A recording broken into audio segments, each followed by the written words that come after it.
Fire Leo, thanks for coming on. I really appreciate you taking the time to have a conversation with me. Would you mind telling us a little bit about yourself before we get started? Yeah, my name's Father Leo Padalinghug. I'm a Catholic priest with a community called Voluntas Dei, which means the will of God. I've been a priest about 22 years and serving primarily in the Baltimore area. But my priesthood is a little unique because I'm also a professional chef. I host the international food and faith movement called Plating Grace. I have a TV show that connects faith and food and families. I beat Bobby Flay in a Food Network Throwdown, and now I'm also a food truck operator that serves pretty great food, but we also provide job opportunities and training for people from disadvantaged communities, including some people who are coming out of the prison system. Awesome. I am an atheist, by which I mean I believe that all of the evidence seems to be better explained by naturalism than by the existence of a God. Could you tell me some of the reasons you believe there are for belief in a God as opposed to naturalism? Well, natural is good, and it's actually a very godly thing. I mean, when you think about the creation of the world, it was all about creating nature, and nature has an order, and therefore, we don't want to necessarily go to the clockmaker argument, because this is just a conversation, not an argument. It's really about seeing how things are not as random as people want to make nature to be. There's very much an organization to it, and therefore with that organization there must have an order, a logic. And actually the word theology, a lot of people think it just means the word of God, but theologos actually means the logic of God. And so when you kind of look at the world and you kind of look at your own life and you look at relationships, we see that there's a logic to it. And if we want to look at what God says about it, theology really makes sense. Could you explain more about that? How does it make sense in a way that connects the relationships and understanding the logic of relationships in the way that you mentioned? So, for example, in relationships, if we take a look at theology, it talks about how we ought to treat one another. Now, I'm coming from a Judaic Christian principle for sure. We know that there are a lot of religions out there that I necessarily wouldn't ascribe to or agree with, because I don't believe their theology is accurate or historical or even logical. So I'm coming at this with a Judaic principle, a Judaic Christian principle. So we talk about relationships, for example, and how do you show that you care about people, and how are we supposed to treat one another? If we were to say that there is not um, a logical God, then we can basically make up our own rules when it comes to our relationships. And unfortunately, the state of nature kind of leads itself to making people take advantage of other people. But those who have faith, those who believe in God, will take a look at what God says about relationships and see how we're supposed to care about each other, treat each other with respect. And Jesus will take it one step further. He'll say, love one another the way I love you.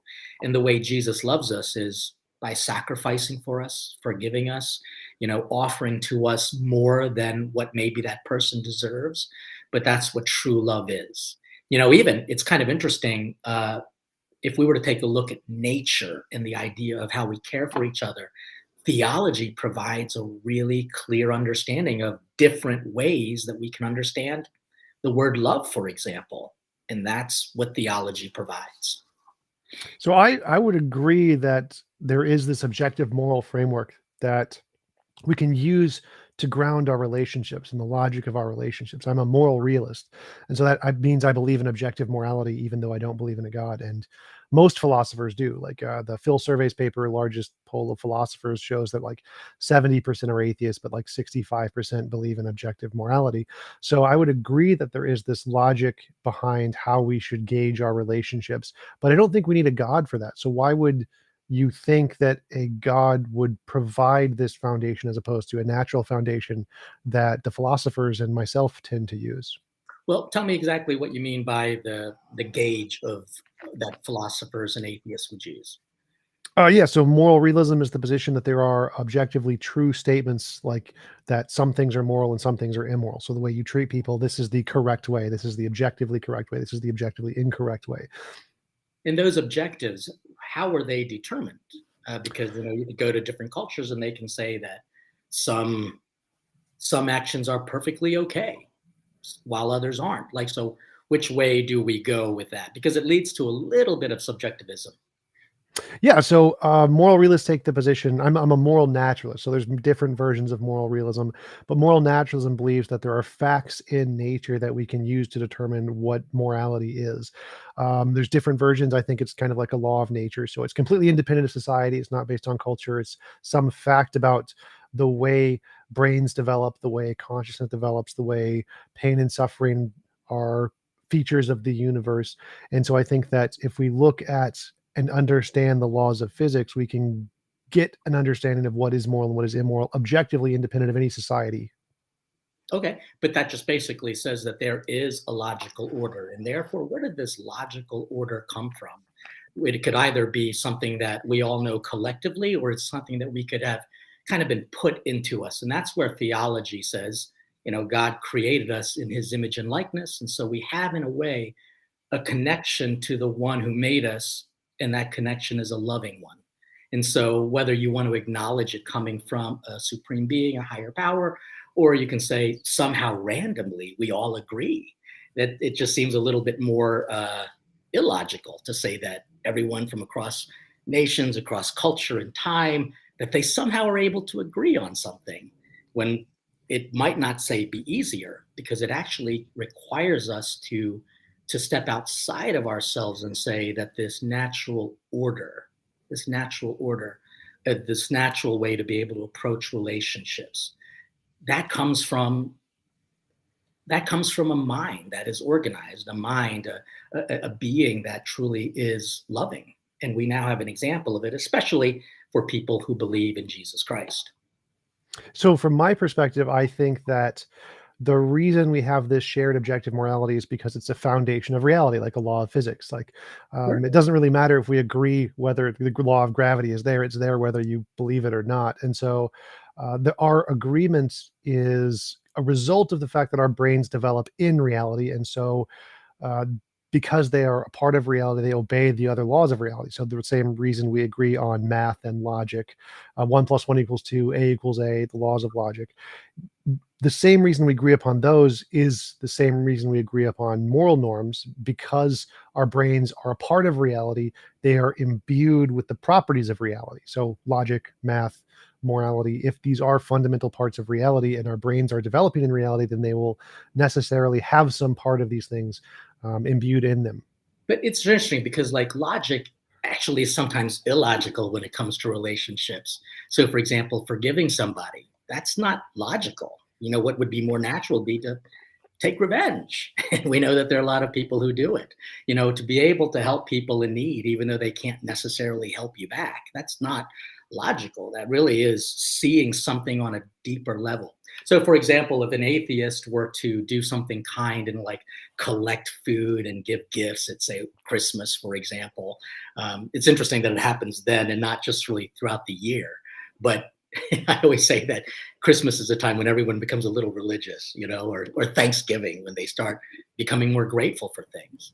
Uh, the reason why an atheist might do it is because they feel something for the other person, and they might think, if I was in need, I would like for someone to help me. And so there's kind of a mutuality. But for a Christian, they do it not because of that. They do it because, from a theological framework, it's because they see in that poor person or in that struggling individual an image of God, who struggled for us. The crucifix is an example of it. But they will also say, and I also will love that person because I see God in me, and I see, life through a godly set of eyes, which by natural standards, a lot of people don't do that. They don't look at the poor and they say, I see God. So it takes a religious person to see that, and it kind of elevates a standard, a moral standard, whether you want to call it something that's just objectively natural, but perhaps even spiritual. Well, I totally agree. I don't think atheists see poor people and see God in them. I don't think they see God anywhere. But I would say that the reason I help poor people isn't because I have empathy for them. It's because I Mhm. believe there is this objective truth. I believe there is an objective morality. And I think the moral thing to do is to help them because it is in correspondence to the moral facts of reality that if I want to be a moral person, these are the things I ought to do. So, for example, my model of morality says that any involuntary imposition of will is immoral. So, the best of all possible worlds, the perfect world, is a world where it's impossible to force anyone to do anything they don't consent to doing.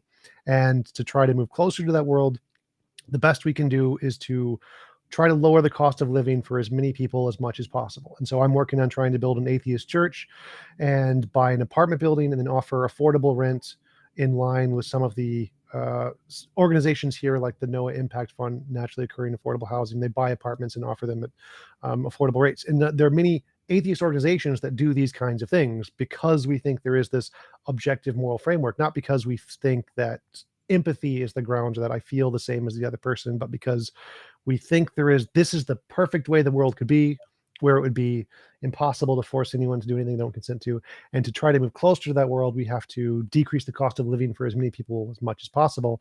And so, in an effort to try to move the world closer to what we think the perfect world would be, that's the reason we're trying to do these things, because we see value in all human beings, all conscious life. And we're trying to give each conscious entity the as much freedom as we can technologically in order to move closer to this best of all possible worlds. And that seems to me an equivalent, or from my perspective, slightly better justification than because someone sees God in the person. It's because we see inherent value in them without having to reference an external being that has some part of itself in this person.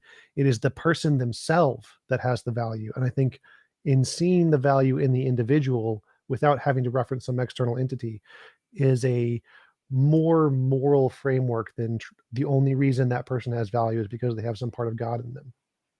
Okay, so you mentioned that apartment building where you're going to be provide. Is that real? Oh, yes. So I'm working on it. I don't own the apartment building yet, but there is the Oh, Noah Impact Fund is a real fund. They've already purchased 1,100 apartments, and they offer them at affordable rates as a nonprofit here in Minnesota. it's great. That's really great. And we can say the same thing on the other side, that there are tons of opportunities for people who are disadvantaged, and that the churches and people of faith have contributed to it.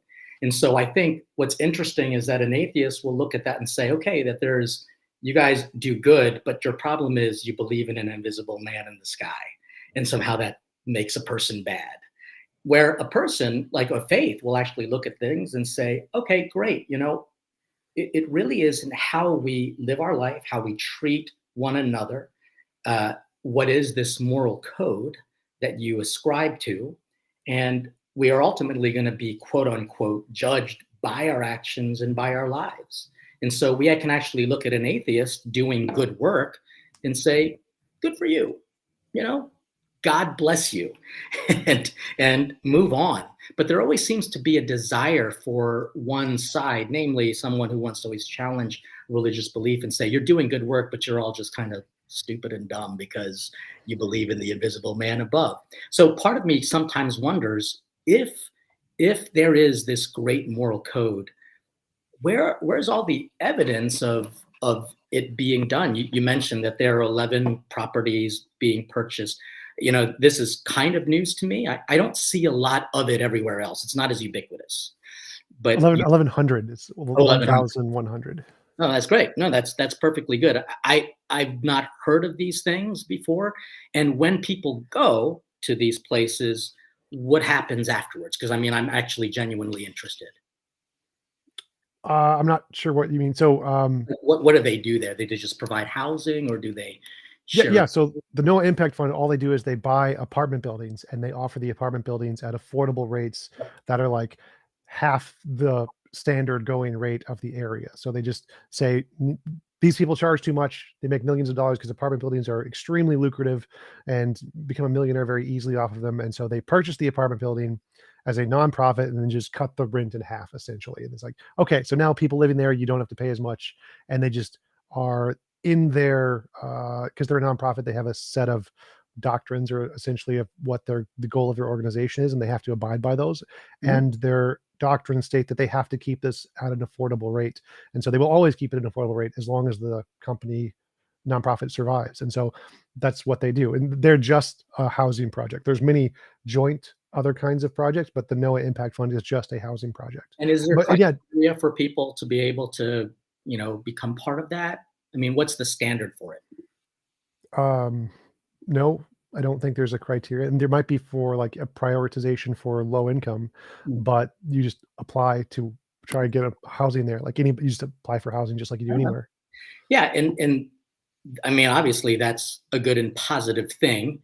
Uh, but if somebody joins that and say they don't live a way that you know you expect them to live, what happens? Do they kind of get kicked out, or is there forgiveness for that person? Well, there's freedom of like all of the laws in America still apply, so you can't kick them out for anything unless they're like destroying the property or something. Mm. If they're a Satanist or a Christian or a Hindu, none of that would make a difference. Or if they listen to loud music, as long as it doesn't disturb the neighbors, that's fine. So as long as they're not doing anything illegal or destroying the property, then you couldn't kick them out for any reason. Oh, that's great. And the reason why I ask is because, whoever sets those kind of rules and those boundaries, there's obviously got to be some sort of organization that creates those rules and those regulations. That, in a way, is a type of a religion, because the word religion can come from two either etymologies. It's relegare, which means to give something up, where we get the word relegate. And so there's a type of a relegation that happens in that kind of organized body. Or it could be from religere, which means to be bound together. And so what's happening is that you're seeing people coming together for a purpose, and it's a higher purpose. There's kind of codes and ethics, and then there's consequences. It becomes, in a way, a type of religion. Now, the difference is though that the collective minds are really coming from humans, just human experiences. For someone in a religious framework, they will look at that and say, we're doing the same thing, but our desire is to elevate our understanding based on a design from something that we didn't make up, something that we have received, something that has a lot of logic, and something that actually requires even more compassion, a type of even a sacrifice. And so these are positive things. I think that I wish I heard more about these things. I don't always hear about them. So kudos to those people providing safe housing, but in a way, or affordable housing, but in a way, it is a type of a religious activity. Well, yes, I have no problem with that. As I mentioned, I'm trying to make an atheist church, so I would like to make an atheist religion organization because I think that churches do provide a very valuable community service. I find that the community within a church's willingness to help other people in need, like if you lost your job or lost a car or lost your home and you're in a church community and you ask for help, it's a tight-knit community who are people who are willing to like put themselves at risk to help you, to give you a place to stay, a temporary job, used car that they're not having. So I think there's a lot of valuable social amenities that are provided by churches that are very beneficial. And so I want to emulate that and create that in atheist organizations. And we're seeing that more in like the Unitarian churches, which are secular, the Sunday Assembly, which is a secular church organization. All of the different atheist organizations I know about are all about humanitarian work. They all do large amounts of humanitarian work. I just went to the American Atheist Conference a few weeks ago, and they packaged 50,000 food things for the homeless or something along those lines. So all the atheist organizations are all about doing humanitarian work, and I don't have a problem with calling that a religion. I think that's a good thing. I think we should have more of that. But the problem I would see is that the second part of what you said is that grounding this in something that's real and based on logic. When you say those things, to me, it seems like the atheists have the advantage there because we do ground our ideology and things that are essentially just supported by science and nothing else.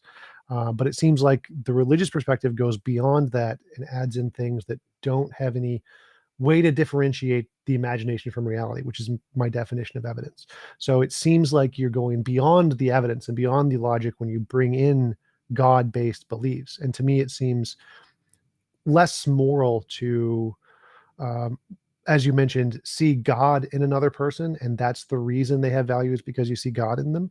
That seems to me to devalue the individual. Whereas if I see the individual as having value, and I don't care about whether or not there's a God in them. I just think them on their own is a valuable thing. I think that's a morally superior way to value people than to only see value in them because they have some part of God in them. And so even if God was real, I would still think that the atheist perspective here is a more moral perspective. And because we don't have evidence, it is more solidly grounded in logic and science. But there is evidence. It's anecdotal, and more importantly, there's a proven track record with it all as well. One of the things about religion is that they have disciples, they have people who follow them. And so, for example, even in an atheist organization, you're going to learn this from somebody else. They're going to, in a way, convince you to believe what they believe. And for a Christian, for someone who believes in Jesus Christ, for example, they were actually willing to die for this faith, that this is not an invisible kind of made up person, but this is a real person who's actually kind of touched their life. They've actually become, changed in them, and their lives are better, and they make people's lives better as well. And so, we're talking about ultimately what you want from a belief system, and your belief system doesn't want to have a higher being. Other people do have a belief in a higher being, the highest of all being. For me, it doesn't matter to me what an atheist believes, but for some reason, it does seem like there is such a desire to combat what a religious person believes. Oh yeah, absolutely. I think that there's two major reasons for that. One is that there seems to be a lot of interference with religious belief in politics, especially over the recent few elections. And so interfering or imposing religious doctrines over everybody is a big reason why atheists don't fight against or don't like religious belief systems, because they do interfere, like reproductive rights, alcohol and drug uses, certain kinds of laws prohibiting certain activities that probably shouldn't be prohibited, marijuana, for example. Seems like a lot of these actions are inspired by religious motivations when they shouldn't be, and end up getting laws put in place that are uh, placed over everyone, whether you're religious or not. And so that's one of the big reasons atheists are fighting against religious doctrines. And the second one is because I don't think there is much evidence. You mentioned anecdotal, but I'm not sure if that really counts as evidence here. Because, like, in a courtroom or in history, anecdotal evidence can't be used to indicate things that don't already have an empirical basis. So, like miracles, magic, mythical creatures, the paranormal, supernatural, UFOs, any testimony of those things in the courtroom is going to be thrown out. Like you bring a case that a unicorn stabbed somebody, judge is just going to laugh you out of the courtroom. Right. And so, anecdotal evidence for things that don't have an empirical basis doesn't really count as evidence. You need something more than that. You need some way to show that it's real, independent of your personal experience. And that's the difference between, say, faith and fact. We don't want to say that there is fact to believe in God. It requires faith. In faith, at least it's defined in a scriptural understanding, and this is where some people just consider it circular, but it's something that's been with humanity for, my gosh, from the time immemorial. It is that there's a belief in something bigger out there, that there's something beyond me and my simple understanding. And there's something that is good. There's something very good in being connected to a spiritual being as well. So the whole purpose of this conversation is to try to understand. I'm not sure if it's try to convince the other person or not. I'm not as familiar with the format, but it's a fine conversation for me to say that if you want to continue to not believe in God, you're perfectly allowed to do it. But it does require kind of like a seeking and an understanding that anecdotal, even though it might be thrown out in a court of law, it's a still very real experience for people. And that can't be dismissed, because it would be kind of you would think that you're just superior to their experiences. And so there's got to be an acceptance of anecdotal, real experiences as being a reason for somebody's actions to believe in God. If not, it just becomes a little dismissive and not very moral. Well, what do you mean by that? Because from my perspective, I think even my own personal experience doesn't count as evidence, because personal experience is very unreliable for every human being. We know human being testimony is terrible. We know from a court of law, if you see a car accident or something and you get 10 people's different eyewitness accounts, they're all completely different, and they mess up a bunch of things and they all get stuff wrong. And so because we know that there are tens of thousands of fallacies, biases, illusions, delusions, hallucinations, misconceptions that just completely make the human brain not a reliable source of information, it seems like we shouldn't trust testimony, not because one person is better than another, but because we know that the human brain is a very fallible mechanism, and that in order for it to be trustworthy to believe this kind of experience, you need more than the testimony. You need something that can verify that it isn't just one of those tens of thousands of fallacies, biases, illusions, delusions. And so I don't think there's a problem with believing if you choose to believe based off of your personal experience. But if you think that that is an objective justification, or it gives you some kind of connection to the objective truth of reality, that seems to be a very dubious claim, because we know how risky personal experience is. And so if you think that your personal experience is somehow going above and beyond what we know the reliability of personal experience to be, that seems to be very illogical, because it just taking a metric that is very, very bad and saying in your case it works perfectly, but in everybody else's it's just terrible. Yeah. It doesn't seem to make it reliable. Well, I mean, it could actually be said for that same argument be actually applied to you. I mean, you're saying that you can't live your life in a sound, rational way if you do believe in God, because your experiences, they're not reliable. And that could be said for just about everyone. And so it really requires us to follow a framework of logic. And so there are many types of logic. For example, sociologic, what society says. And what society says doesn't always make sense, but there are a lot of people who kind of uphold that as their religion. Psychology, for example, which a lot of people think is the logic of the mind, but psyche just simply means soul, right? I mean, that's the Greek word for soul. And so it was a historical, ancient study of trying to find out the essence or the substance of a person, not by what they look like, not their accidents, but their very being, who they are as, you know, as spiritual people, not just physical people.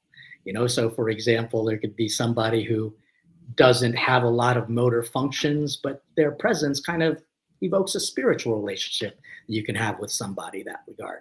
So there's also a logic of body, the biology, for example, and people can only trust the biology, trust the science. And we can say that, gosh, especially in these past couple of years, when people say trust the science, I wish that there was more of a moral framework with regards to what exactly constitutes a science, because there's been a lot of confusion with regards to what to believe. So what's interesting is that a lot of people want to take someone, a person of faith, kind of diminish them, kind of say that they're morally inferior, morally, intellectually inferior. And I'm sure that happens also on the other side with religious people looking at atheists. And I think one of the objectives, reasons why I kind of agree to this conversation, is because we're trying to find that middle ground. The objective reality is, how can an atheist and a religious person live together with a little bit more understanding of what it means to be religious in their own way, how to be bound together? How can we kind of give up what we think we know and be willing to listen to what someone else has to say with respect? I think that's the objective of this conversation. Oh yeah, absolutely. I totally agree. I think the demonization, both between religions and between political groups and between people in the atheist community, because there's many differences that we have, and we get into fights all the time Oh, yeah. between like the far left and then the center left. They don't like each other at all. I think that having these kinds of conversations, just a friendly conversation to discuss the different ideas, is very, very important. And when we put up these kinds of moral barriers to say that one group is better than the other group. I think that's a problem that we shouldn't ever come across. We should always be willing to have open and honest conversation between groups and talk about our different perspectives. And that's where I come in and think that in these open conversations, to me, it seems like if we compare like the atheist worldview of loving someone because we think that person in and of themselves is valuable versus a religious perspective where you love them because they have a part of God in them. Oh, well, hold Like, a second. One didn't exclude the other. Of course, we believe that everybody has an inherent dignity. That's why we are pro-life, that every person, every creature, every existence that we can see and touch and hear and almost feel, that there is definitely dignity there. But when someone is unlovable, when someone is just basically a jerk, there is a higher calling for somebody who has a faith in God to say, we've got to be able to forgive that person. We have to have this compassion towards them. We have to be willing to welcome them even if we don't like them. That's oh, a question about that. So when you say that that's a higher calling, like in my worldview, I think every single conscious being is deserving of moral respect. So that includes Hitler or Stalin or Mao, the most terrible people ever. They are conscious entities, and so they also deserve moral respect, and they should also be able to have as much freedom as they possibly can, as long as they don't harm other people. And so, in my case, in the atheist case, I would say we also have this higher calling to the same degree that all conscious beings should be valued. I think it might even be higher in the atheist case because ours applies to animals too, where we think that veganism, vegetarianism, all animals, if they're conscious, also deserve respect and should be treated with not being mass murdered in factory farms or whatever. And so in the atheist case, it may even be a higher calling to a larger demographic of conscious agents that are deserving of moral respect. okay. I mean, the idea of just saying there's a moral superiority is based on only a collective understanding of what people who agree with you have to say, because I'm sure that there's going to be disagreement with people in the atheist community as well about that. I'm glad that you feel that way. Oh yeah, there's disagreement in every community. There's very strange Christian beliefs too, like Oh, sure. prosperity gospel. So Oh, I agree to that. Yeah, and again, that's why we have to understand that modus operandi for us is logic. It's theology. So we have to take into account all of the logics, but how does it fit within a framework? And so if we were to do theology, I like to use this example of saying, we've got a piece of the puzzle. How does it fit to the other pieces as well? And when I was a kid, I was not actually a very religious kid, and I was not very patient, which is what I think theology demands. And I remember uh, putting pieces together, and if they didn't fit, I found scissors and I made them fit. And I did it according to me. And what happened was that you just get a little bit of a mess. But there is even an order to what that picture should look like, how it was intended. And so I think as a theologian, and perhaps even, as an atheist who is, I don't want to use the word theology, but just a study of atheism, has to kind of admit that we all have pieces that we're trying to put together and get a bigger understanding of this picture that we call life, that we call reality. And so, more power to you for even wanting to ask these questions, because it seems to me that while you're confident in your principles, you're still willing to have a conversation, because there might be still more to learn. oh, absolutely. To quote Thomas Edison, we only know 1/1,000,000th of 1% of anything. I totally agree that you also mentioned that earlier, that as a religious person, you believe that there's more fundamental things out there that we don't know yet. And like, yeah, as an atheist, we totally agree. We don't know anything about the universe. We're very, very ignorant of all the things that there are to know, and we should always be open to exploring new ideas. But Except from for the idea of a higher power, like that. Well, That just I'm totally open to that too. Like, I think if there was good evidence of a higher power, I'd totally accept that there was one. I probably wouldn't worship it from the biblical perspective, because I think that a lot of immoral things happened in the Bible. But if there was evidence, I would definitely grant that God existed. And so I'm totally open to there being a God. I would just need, because I wanted to mention this earlier, that as we try to discover more about the universe and the things we don't know, we have to have some way to differentiate imagination from reality, because most of the things we come up with are just human figments of imagination. Like when we try to explain things, we're usually wrong. In science, this is the same thing. Most of scientific theories are always wrong. It's only the very, very few that get it right. And so we need some way to filter out the wrong ideas and only leave in the good right ones. And that's where we need this method to differentiate imagination from reality.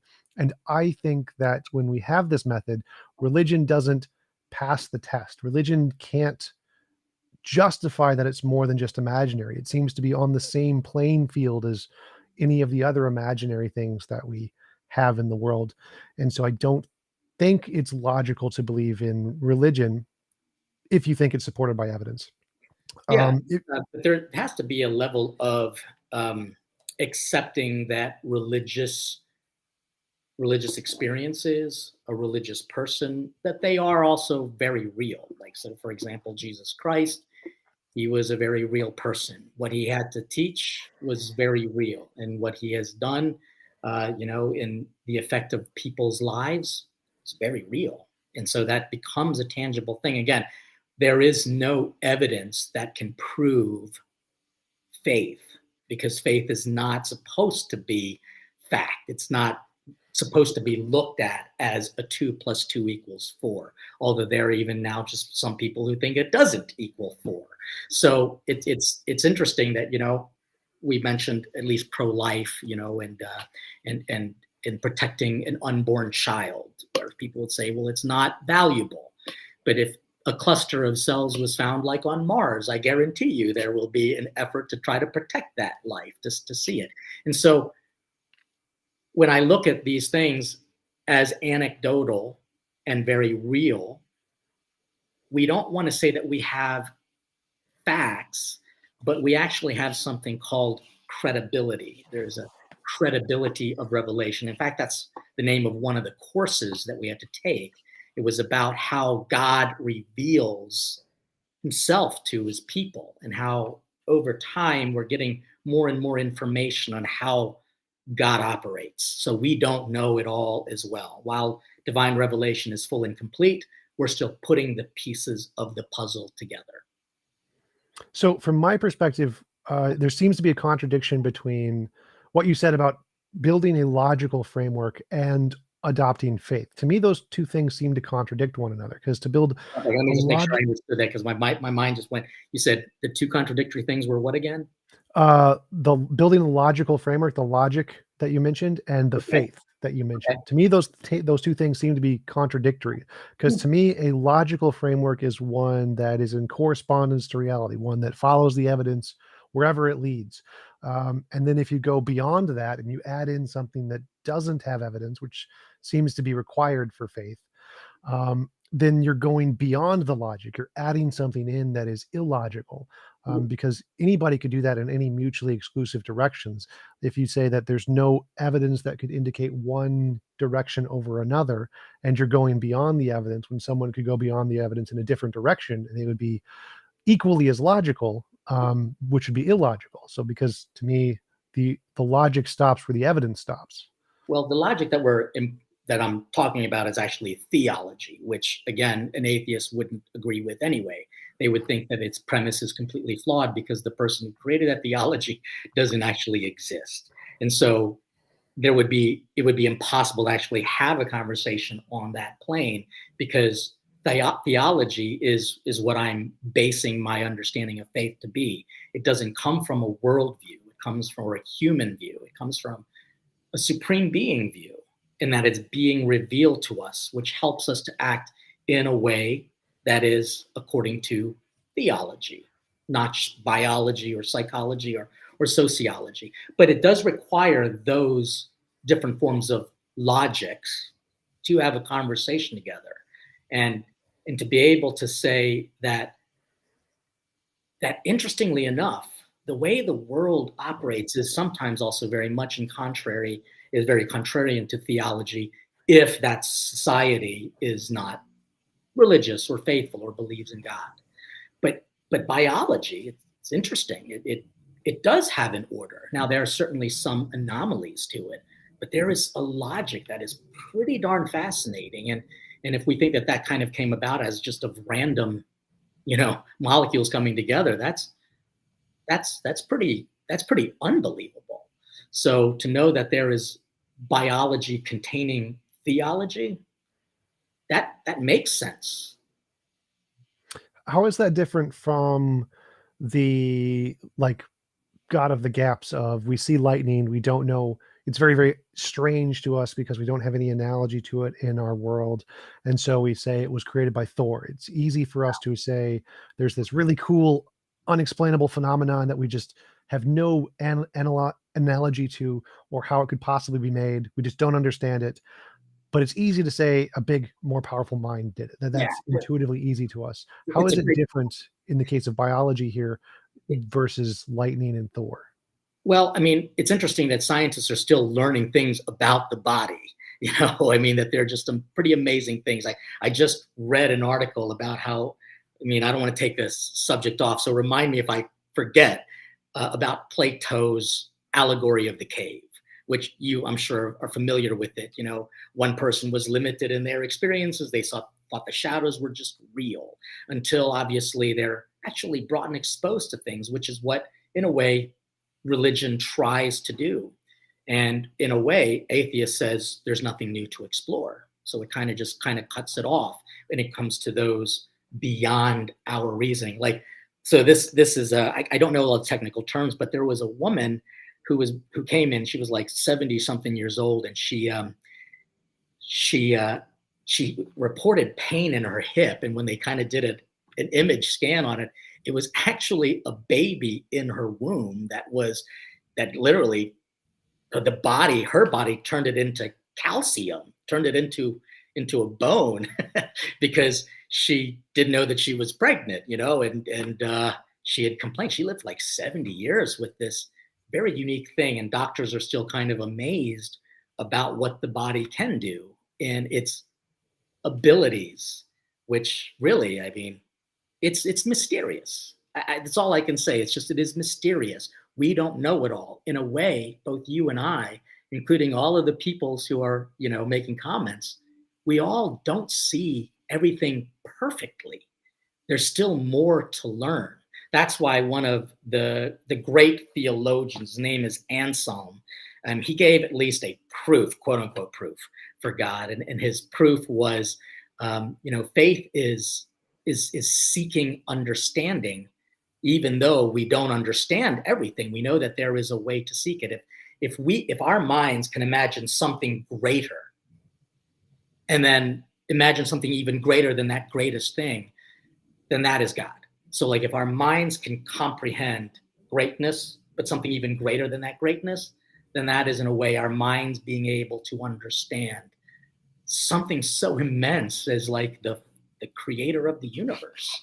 So we are all in a way still living in the cave with still shadows. It does require a little bit of humility so that we can and I honestly, Thomas, I see you as a humble person. So I appreciate this idea of being able to seek an understanding, because while we might know a lot, we don't know it all, and there are mysteries beyond belief. It's interesting, the word mystery comes from the Greek understanding mysterion, of being able to put connections together. And I say that simply because, like, again, we've got pieces of the puzzle and we're trying to put it together. And how does it all look? And I think that's what faith does, tries to put connections together. Oh yeah, for sure. I totally agree there. I think that every hypothesis is doing the same thing of trying to put pieces together and infer from what we have more about reality than what we know, trying to guesstimate what's outside of the cave from the shadows that we see on the wall. But from my perspective, what the atheist is doing is saying, well, you haven't been outside the wall. You're making up what you think is outside of the wall, but you don't have any real grasp to assess what's outside there, other than that other crazy guy in the corner who thinks it's homeopathy or ghosts or leprechauns or whatever. No, I get it. But we can't discount the fact that some of the smartest people in the world were people of faith, like Father Georges Lemaitre, who kind of was the founder of the Big Bang Theory. We talk about people who have made the world a better place because they were inspired not by facts, but by their faith and a relationship that they claim that they had with this higher being.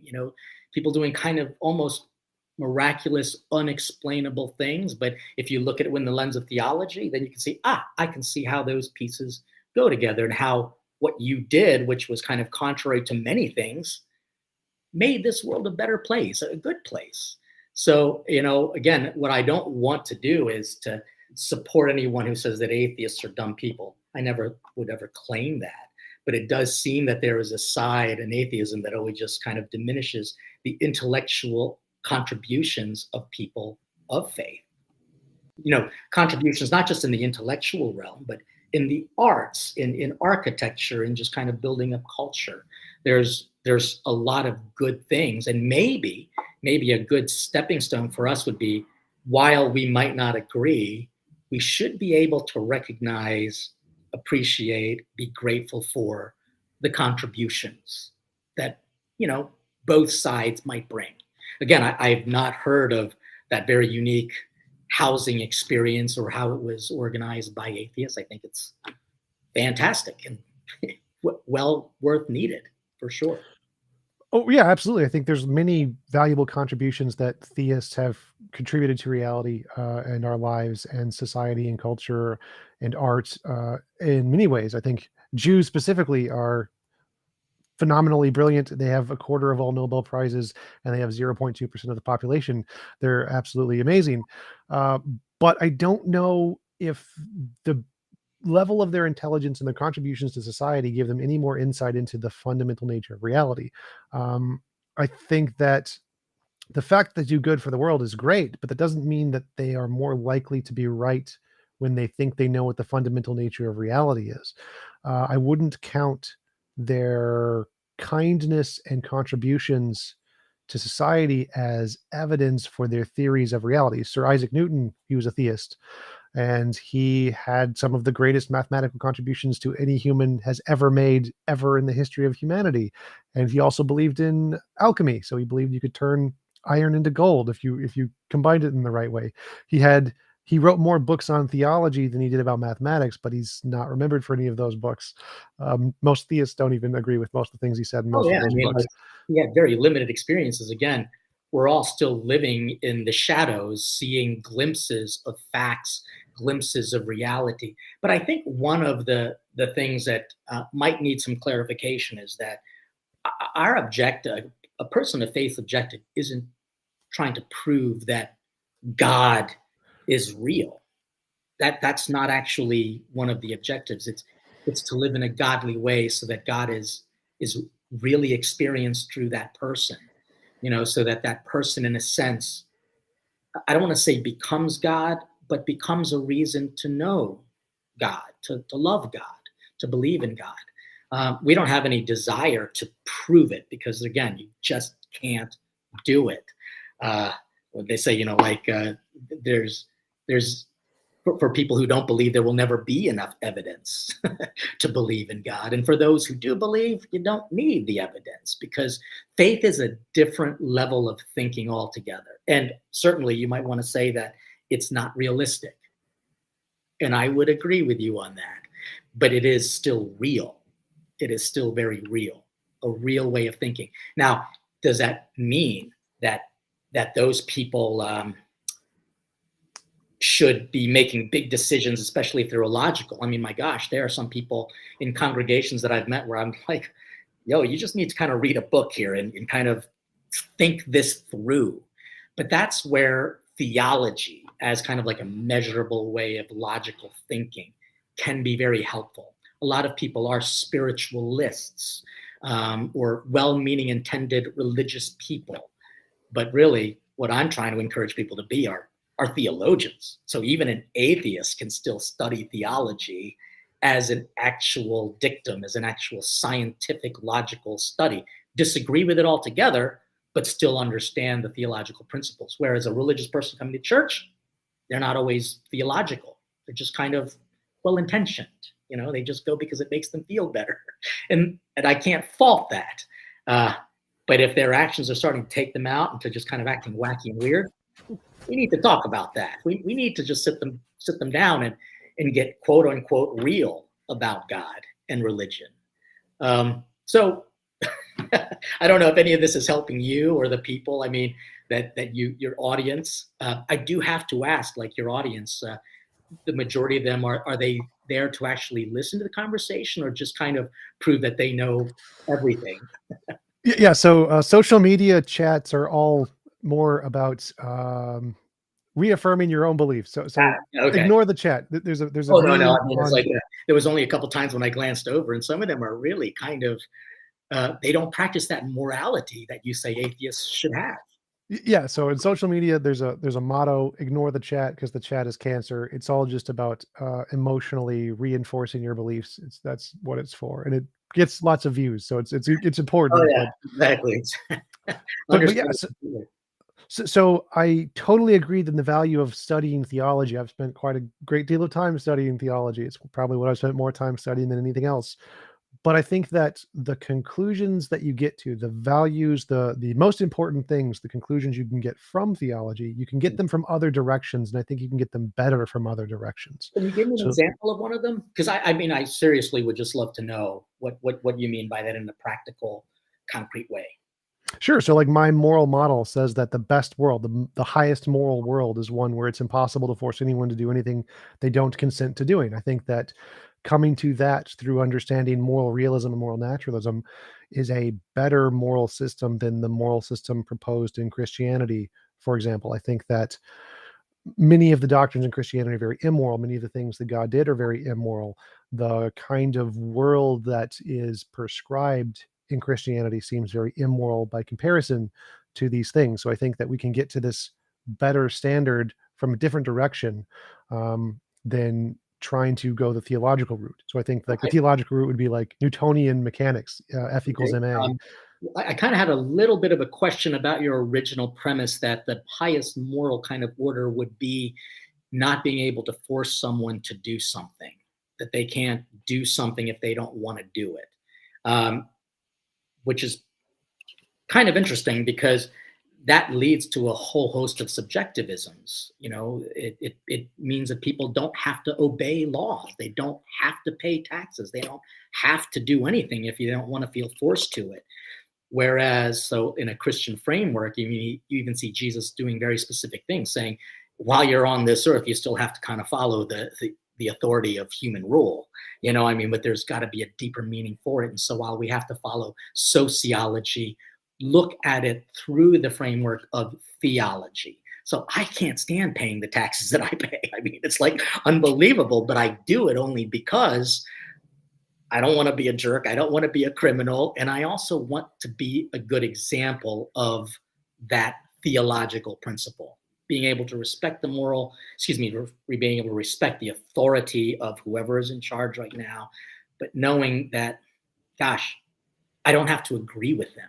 You know, like I can still have a deeper understanding that my tax money is literally being taken and doing things that I fundamentally disagree with, but I do it because there is a higher calling, and I see that higher calling based on my relationship with a theological principle.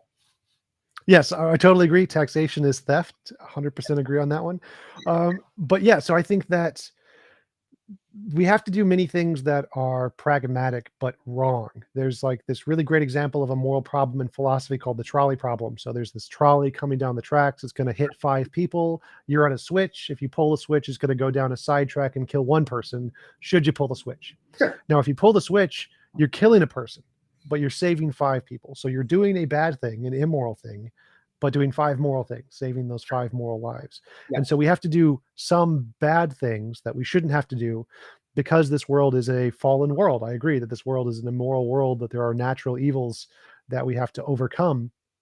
And understanding the best moral world is gives us a direction in what we should move towards. So I think that there are many things you mentioned. It was subjective. I wouldn't say this that a world where it's impossible to force people to do things they don't consent to would be subjective. It wouldn't be subjective morality because that would be an objective principle. That Oh, principle would what be. would it be then? Because I mean, if people can kind of make up their own mind as to what they want to follow or what they don't want to ascribe to, or you know, you can't force me to do it, what would it become? What? Well, they wouldn't have that option. So they wouldn't have the option of um, forcing people to do things they don't consent to doing. So that would be an objective principle they couldn't just choose to omit or forget. Like, so that principle would apply to everyone, regardless of whether they wanted it to or not. So Interesting. Sounds like a this, dogma. It sounds like a canon law, so to speak. Yeah. yeah, yeah, I would say it's an objective moral fact of reality. That would be the way I would phrase it. But yes, so there is an objective fact of reality. It's this one, and this one you don't get to change. But all of the other ones, like you would essentially have your own house or your own universe, and you get to define the rules of your universe as long as no one else, you can't force anyone else to be in your universe or do anything in your universe. And you don't have to abide by anyone else's rules in your house, your universe, but you couldn't force anyone into your universe. They'd have to consent. You could go to someone else's if they invited you, and if they chose to voluntarily agree to your rules in your house, just like you would go into a neighbor's house or whatever. And And that, that kind of leads to the idea that I actually see a lot of similarities with the intellectual rigor that both atheists and theologians, excuse me, have to do and engage. But the big difference then comes in the ultimate author of that logic. For, let's say, a religious person, it would be this supreme being, an intellectual God who revealed himself in the person of Jesus and showed the meaning of these things, versus, for example, an atheist, that ultimately their the author of their knowledge is themselves. it You would know, be reality. Reality would be the author. but you even said that reality isn't always fully understood, and we don't know reality perfectly, and people's experiences, while it might be real, I mean, it might be very real, it's not always. I mean, you look at people who have kind of psychedelic experiences, that their experiences are real, it happened, but it wasn't real. So there becomes a little bit more of an individual interpretation of reality.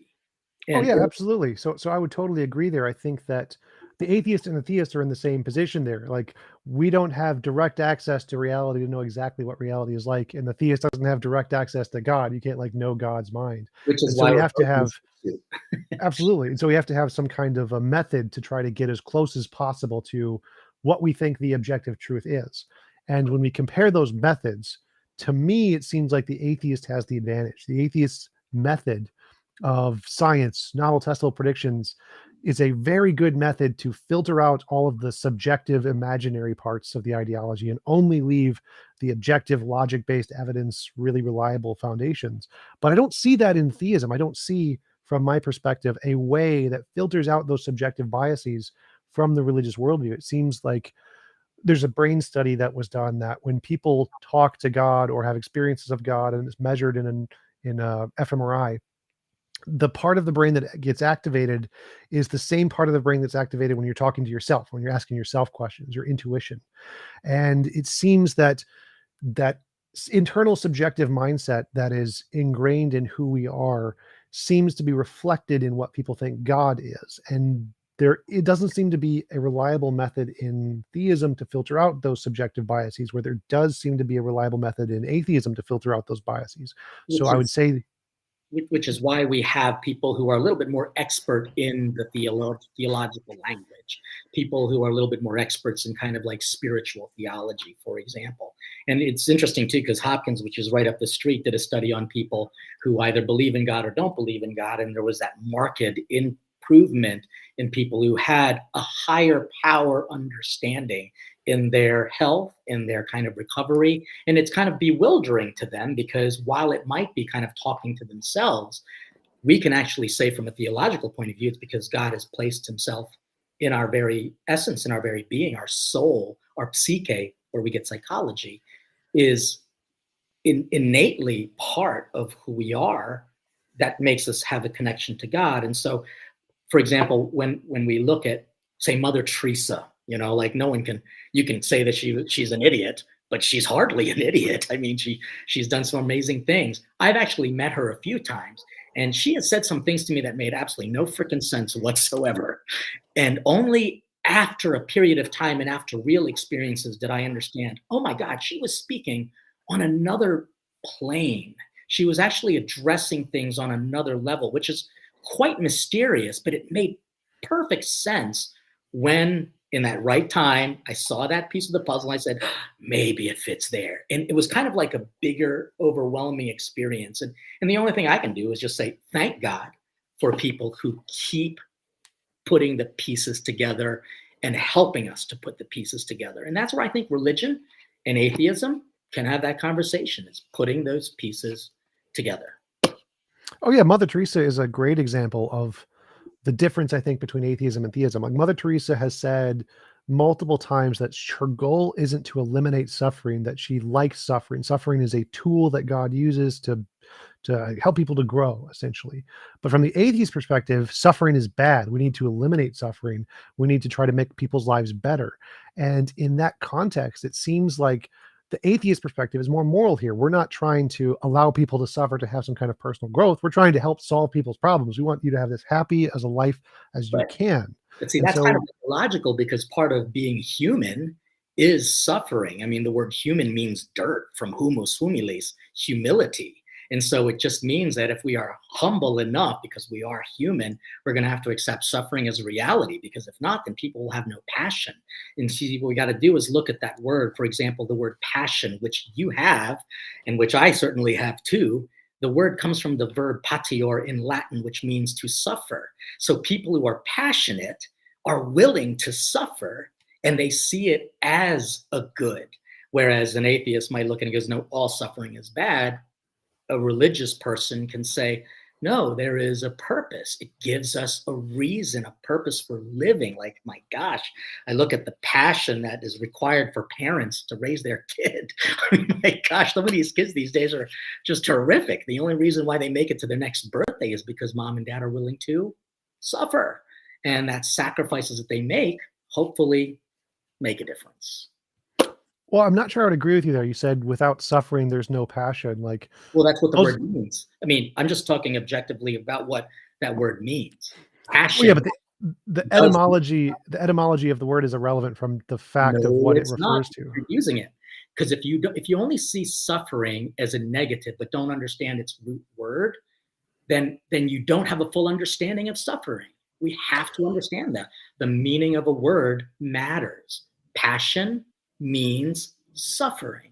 That's what it means. And passion, in my opinion, is a good thing. So, for example, when an athlete is passionate, they suffer, but for a greater good.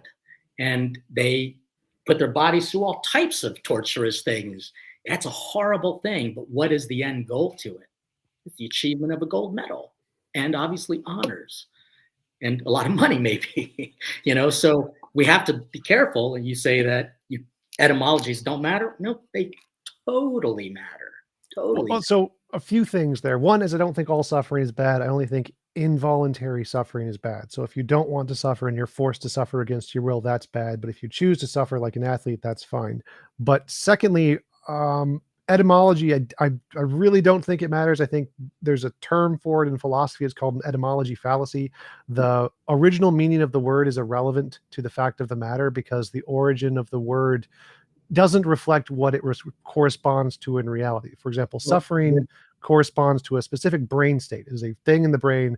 Nobody knew anything about the brain when the word suffering was invented in English in the 1600s. And passion is the same thing. It's a brain state. Nobody knew about the brain state when the word was invented earlier. And so when we say, we're able to understand what the word, say, compassion means, because it means to suffer with people.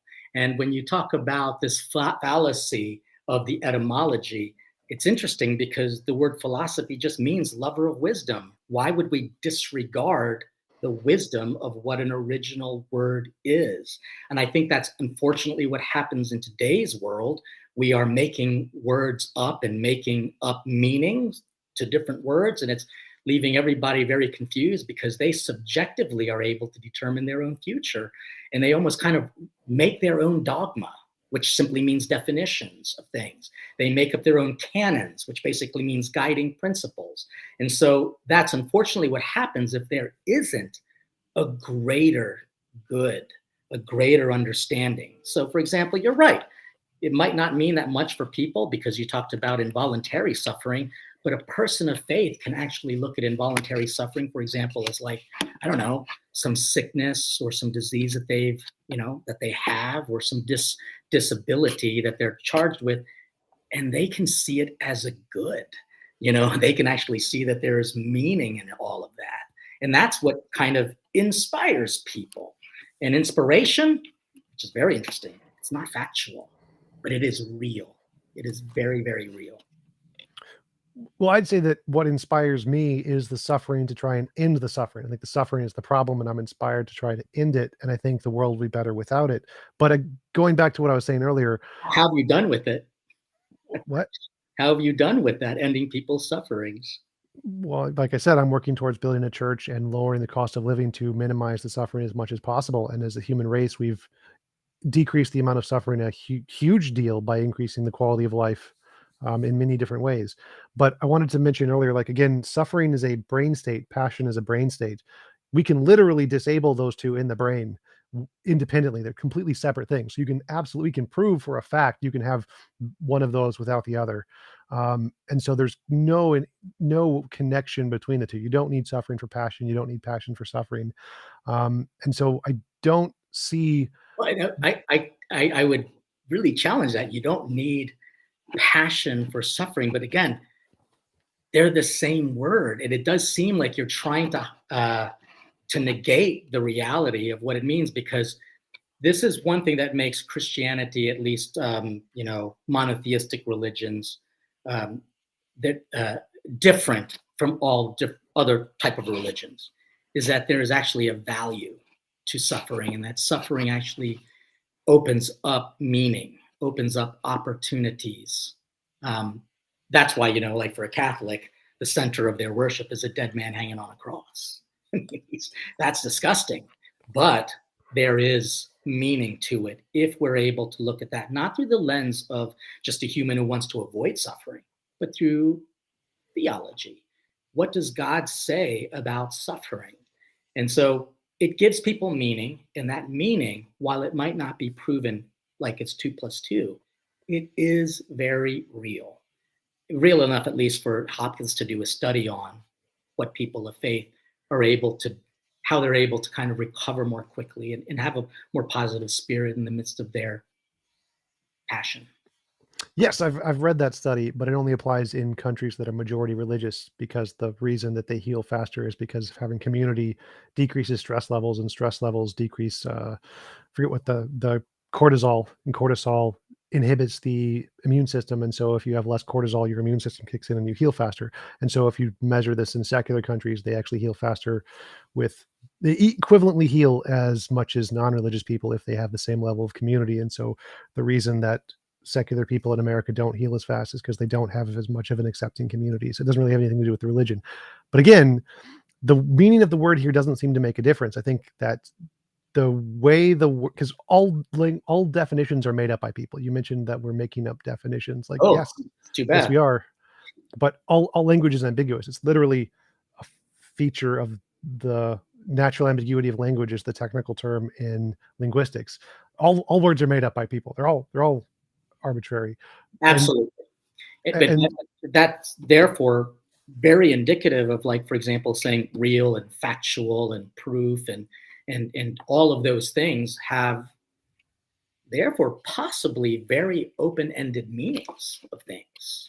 Yeah, you can use a word to mean anything you want. The question is what you use the word to correspond to in reality. And the suffering thing I think is a good example of where I think religious people got it wrong, where I think that using the theological framework gets you the wrong answer, and clearly gets you the wrong answer, where a world where there's no involuntary suffering seems to be clearly a morally superior world to a world where you're forced to live there without your consent and suffer. So, Well, like, if it's an interesting thing too, because what religion tries to do is give people the freedom of the mind and of their soul to be able to live in their reality. So even if a person is born with major disabilities and in very impoverished situations, they can still achieve a greatness and a real sense of purpose and power. And that happens quite a bit with examples of saints who have experienced those things. But they've gone to change the world even now, even after centuries after their death. So I'll be very honest with you. I've tried to look for inspiring atheists. I mean, I really have just tried to look for atheists who inspire me to live a higher life rather than just simply reject one thing, and that's the existence of God.